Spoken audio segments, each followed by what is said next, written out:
அடர்ந்த காட்டுப் பகுதியில் மகரிஷி ஆழ்ந்த தவத்தில் இருந்தார்.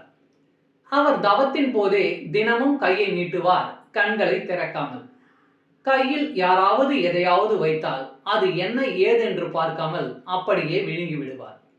முனிவர் கையை நீட்டும் நேரம் பார்த்து பக்தர்கள் நறுக்கிய காய்கனிகள், உணவுப் பொருட்கள் முதலியவற்றை வைப்பார்கள். இதனால் தங்களுக்கு புண்ணியம் சேரும் என்பது அவர்களது நம்பிக்கை. ஒரு நாள் அந்த நாட்டின் அரசன் காட்டுக்கு வேட்டைக்கு வந்தான். அந்த நேரம் பார்த்து மகரிஷி கையை நீட்ட, மன்னன் மகரிஷியை பரிகாசம் செய்யும் நோக்கத்தில் தான் வந்த குதிரை போட்ட சாணத்தில் சிறிது எடுத்து மகரிஷியின் கையில் வைத்தான். மகரிஷியும் அதை வாயில் போட்டு விட்டார். மன்னன் கலகலவென சிரித்தபடி அங்கிருந்து போய்விட்டான். மறுநாள் மன்னனின் அரசவைக்கு ஒரு முனிவர் வந்தார். முக்காலமும் உணர்ந்த அவர், மன்னா, நேற்று நீ காட்டில் தவம் இருக்கும் மகரிஷிக்கு குதிரை சாணம் கொடுத்தாய் அல்லவா? அது நரகத்தில் மலை போல் வளர்ந்து கொண்டிருக்கிறது. நீ நரகம் சென்றதும் அதை உண்ண வைப்பார்கள். அதற்கு தயாராக இரு என்று கூறி அங்கிருந்து சென்று விட்டார். மன்னன் நடுங்கி விட்டான். தான் விளையாட்டாக செய்த தவற்றை எண்ணி மிகவும் வருந்தினான். தான தர்மங்கள் செய்து தன் பாவங்களை குறைக்க முடிவெடுத்த அரசன் அரண்மனை நந்தவனத்தில் ஒரு குடில் அமைத்து அங்கேயே தங்கினான். அரண்மனை ஆடம்பர சுகத்தை எல்லாம் மறந்தான். தன் நாட்டில் உள்ள இளம்பெண்களை குடிலுக்கு வரவழைத்து அவர்களது திருமணத்துக்கு தேவையான பொன்னும் பொருளும் கொடுத்து பாவம் செய்ததின் கெடுதல் பற்றி எடுத்து கூறி அனுப்பி வைத்தான். இது நாள்தோறும் நடைபெறும் ஒரு நிகழ்வாக மாறியது. அரசனின் இந்த தினசரி வழக்கத்தை அந்த நாட்டில் சிலர் வேறு மாதிரியாக திரித்து கதை கட்டிவிட்டனர். மன்னன் இளம்பெண்களை தவறான நோக்கில் குடிலுக்கு வர சொல்கிறான், தவறுக்கு கூலியாக பொன்னும் பொருளும் தருகிறான் என்று கூறினர். இப்படியாக பல விமர்சனங்கள் வந்த வண்ணம் இருந்தன. ஒரு நாள் கற்பு கரசியான பெண் ஒருத்தி பார்வையற்ற தன் கணவருடன் அரசனின் குடில் முன்பாக நின்று யாசகம் கேட்டாள். அந்த கணவன், நீ யார் வீட்டு முன்பு இப்பொழுது நிற்கிறாய் என்று கேட்டான்.